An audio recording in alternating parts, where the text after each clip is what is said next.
Assalamualaikum warahmatullahi wabarakatuh teman-teman.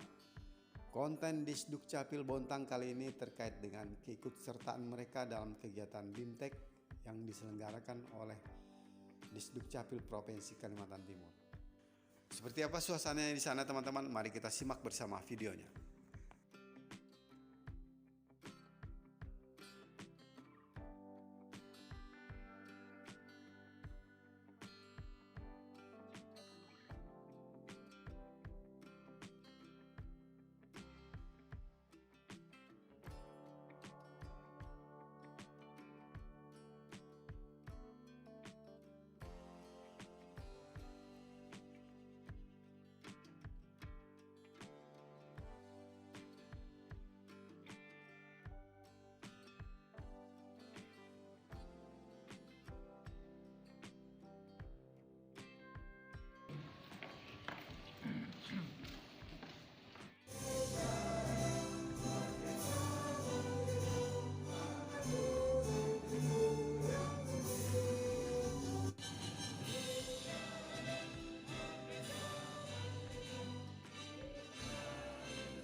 Selamat pagi, salam sejahtera bagi kita semua.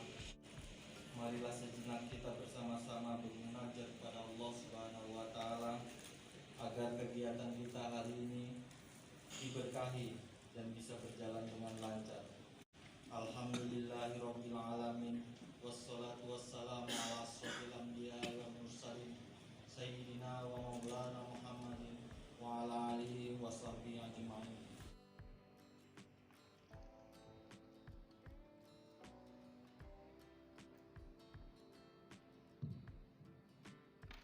Yang terhormat Kepala DKP 3 Provinsi Kalimantan Timur, Bapak Eko dari Britek Samarinda, para peserta BIMTEK yang berbahagia. Assalamualaikum warahmatullahi wabarakatuh. Selamat pagi, salam sejahtera untuk kita semua. Alhamdulillah, puji syukur kita panjatkan kehadirat Allah Subhanahu wa Ta'ala atas segala nikmat yang diberikan, sehingga pada pagi hari ini kita dapat hadir di sini bersama-sama untuk mengikuti pembukaan bimbingan teknis pemanfaatan data dan dokumen kependudukan. Samarinda kota tepian, kota kenangan, indah menawan. Reformasi birokrasi harus dilanjutkan, inovasi layanan publik harus diutamakan. Tujuan dan sasaran BIMTEK: 1. Meningkatkan kesadaran dan tanggung jawab aparatur pemerintah provinsi dan aparatur KW kota dalam pemanfaatan nomor induk kependudukan, data kependudukan, dan KTPL untuk kepentingan pelayanan publik dan pembangunan sektor lain. 2. Meningkatkan peran dan fungsi serta kemampuan teknis aparat pemerintah provinsi dan kabupaten kota dalam pemanfaatan nomor induk kependudukan, data kependudukan, dan KTPL untuk kepentingan pelayanan publik dan pembangunan sektor lain. 3. Mendorong kabupaten kota dalam meningkatkan kualitas layanan bidang penempatan data kependudukan skala kabupaten kota. Kami mohon perkenan Ibu Kepala DKP 3 Provinsi untuk dapat memberikan pengarahan dan sekaligus membuka acara secara resmi. Dan pada kesempatan ini saya atas nama Panitia Pelaksana BIMTEK Pemanfaatan Data dan Dokumen Kependudukan mohon maaf apabila terdapat kekurangan ataupun hal-hal yang kurang berkenan dalam pelaksanaan kegiatan ini. Makan es buah pakai selasih. Cukup sekian, terima kasih. Wabillahi taufiq wal hidayah. Wassalamualaikum warahmatullahi wabarakatuh.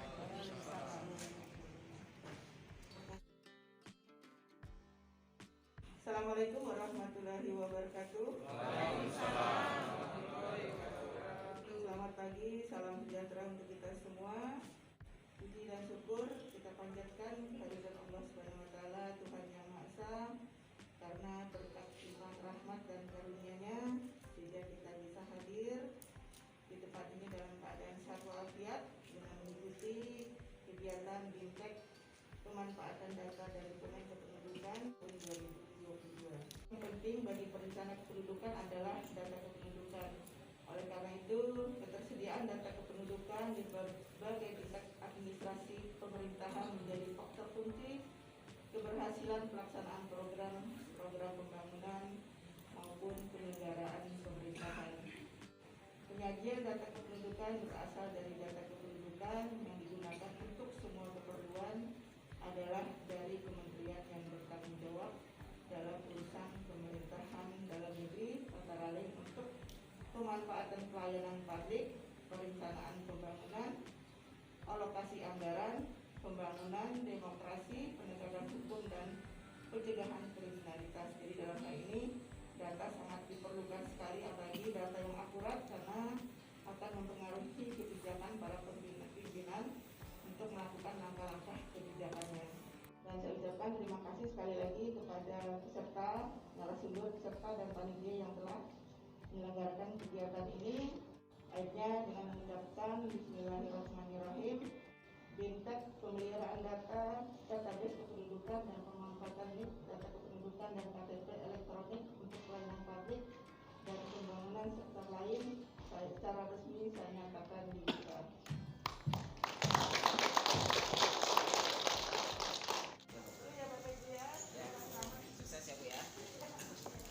Perkenalkan, saya Eko Gimianto dari CVI. Untuk teman-teman yang ada admin yang ada di setiap kabupaten kota itu mengakses ke dalam website yaitu dukcapil.kaltimprof.go.id. Ya. Nanti di sini semua layanan yang akan dimasukkan dari aplikasi Android itu akan masuk ke dalam aplikasi web ini, seperti itu. Teman-teman selain mengakses melalui aplikasi Android bisa juga langsung melalui website untuk mendapatkan layanan Dukcapil ini. Aplikasi Android Kaltim Lakas ini bisa diakses melalui Play Store saat ini dengan mengetikkan Kaltim Lakas di QR code itu bisa langsung menuju link menuju di Play Store-nya seperti itu. Nah, aplikasi Play Store-nya ini nanti akan menjadi tempat untuk masyarakat memasukkan data-data dokumen yang dimiliki sebagai kelengkapan dari fungsi dari kelengkapan dari catatan sipil tersebut. Lokasi servernya itu ada di Samarinda. Jadi kalau dari sisi kita teknologi, teman-teman yang ada di kabupaten kota sekitar Kalimantan Timur itu sebenarnya tidak perlu waktu lama mengakses server. Beda kalau misalnya servernya ada di Jakarta, maka itu secara logika itu dia punya akses itu akan melewati beberapa titik. Sehingga ketika dia ada di Jakarta atau ada di luar negeri itu ada waktu time-nya itu yang lebih lama. Hak akses itu adalah dari pengguna mengajukan ke Dinas Dukcapil provinsi maupun kabupaten kota. Jadi ada surat permohonan.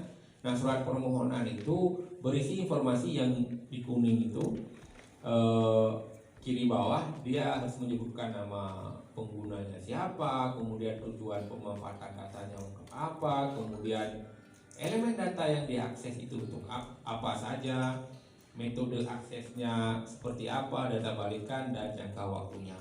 Tahap selanjutnya, setelah permohonan dari Dinas OPD disampaikan ke Dinas Dukcapil menyampaikan kepada Dijen Dukcapil, nanti akan ada persetujuan. Jadi ada persetujuan dari Dirjen bahwa dinas misalnya Dinas Kesehatan dari Kota Balikpapan sudah oke, sudah nggak ada masalah, sehingga kita keluarkan rekomendasi yang ditandatangani langsung oleh Dirjen. Nah, setelah mendapatkan persetujuan pemanfaatan data dari Dirjen Dukcapil, Dinas Kesehatan tadi, kemudian Dinas Dukcapil melakukan perjanjian kerjasama, melakukan PKS. Jadi jangan sekali-sekali melakukan penandatanganan PKS sebelum ada persetujuan pemanfaatan data. Selanjutnya adalah implementasi Juknis. Jadi pembahasan PKS dan Juknis antara Dinas Dukcapil dengan OPD, kemudian baru dikirimkan naskah PKS-nya, naskah Juknisnya, dan ada beberapa permohonan lainnya, termasuk di situ adalah permohonan user ID ya. Permohonan hak akses yang OPD-nya itu dikirimkan ke poin yang 5 ini, pemberian hak akses. Jadi setelah PKS dan Juknis itu jadi, dari Dijen Dukcapil akan mengeprove bahwa ini sudah oke, nggak ada masalah, tinggal diberikan hak akses kepada OPD tersebut. Nah, yang memberikan hak akses itu siapa? Kepada OPD. yang memberikan hak akses kepada OPD adalah Dinas Dukcapil Kabupaten Kota ataupun provinsi. Bahwa pemanfaatan data untuk dinas sosial itu untuk apa? Itu harus disediakan misalnya untuk verifikasi data penerima bantuan sosial. Kemudian dinas pendidikan itu tujuan pemanfaatan datanya buat apa? Untuk verifikasi data calon siswa baru. Ribuan permohonan yang masuk, ini kita resumekan seperti ini. Jadi Bapak Ibu nanti yang dari dinas Dukcapil ya, dinas Dukcapil dulu, kabupaten kota maupun provinsi, sebelum permohonan dari OPD itu diajukan ke dinas Dukcapil dan diteruskan kepada dinas Dukcapil, ngobrol dulu lah, kita ketemu dulu, rapat dulu, diskusi dulu, bahwa kita dinas Dukcapil ini ingin membantu Anda untuk memverifikasi data. Kantor punya, untuk mengakses data Dukcapil itu dia harus punya komputer, harus punya softwarenya, kemudian harus ada listrik dan segala macam. Tapi yang paling krusial ya di sini ya koneksinya, karena kita menggunakan koneksi jaringan tertutup, tidak boleh menggunakan jaringan biasa aja. Di sisi Dukcapil akan ada router nanti yang dimasukkan slot jaringan ke pengguna-pengguna. Nah, berkaca dari beberapa kabupaten, kota, dan provinsi, biasanya ini mereka menggunakan Kominfo untuk OPD ya, tapi kalau untuk swasta nggak boleh nyolok di Kominfo. Kita berikan aplaus dulu untuk Bapak Fajar yang tidak memakan kedudukan. Saya balasnya. Bila itu wal hidayah, mohon maaf atas segala kesalahan. Assalamualaikum warahmatullahi wabarakatuh. Saat ini Kota Samarinda di bawah kepemimpinan Wali Kota Samarinda, Dr. Haji Andi Harun, dan Wakil Wali Kota Samarinda, Dr. Haji Rusmadi Wongso, mengusung semangat perubahan. Ya, ini yang perlu kita perhatikan di dalam yang namanya pemanfaatan data. Kita sering membaca bahwa ini adalah dasar kita. Jadi satu adalah pelayanan publik, perencanaan pembangunan, alokasi anggaran, pembangunan demokrasi, dan yang terakhir yang sering kadang-kadang kita diuber-uber dari instansi vertikal. Dari total 17 ya, kalau tidak salah 18, ini yang memiliki akses langsung ya, sudah dari ini 8 nih. Pemberdayaan masyarakat dan perlindungan anak ini itu ada namanya Kota Layak Anak. Nah, ini kita banyak membantu karena di sana adalah hak-hak sipil anak seperti KIA, kemudian akte kelahiran.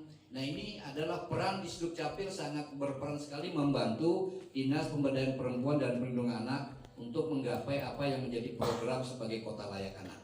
Kesempatan ini Samarinda bukan yang terbaik, tapi Samarinda adalah yang baik untuk melayani masyarakat. Terima kasih, mohon maaf. Bila ishaq, assalamualaikum warahmatullahi wabarakatuh.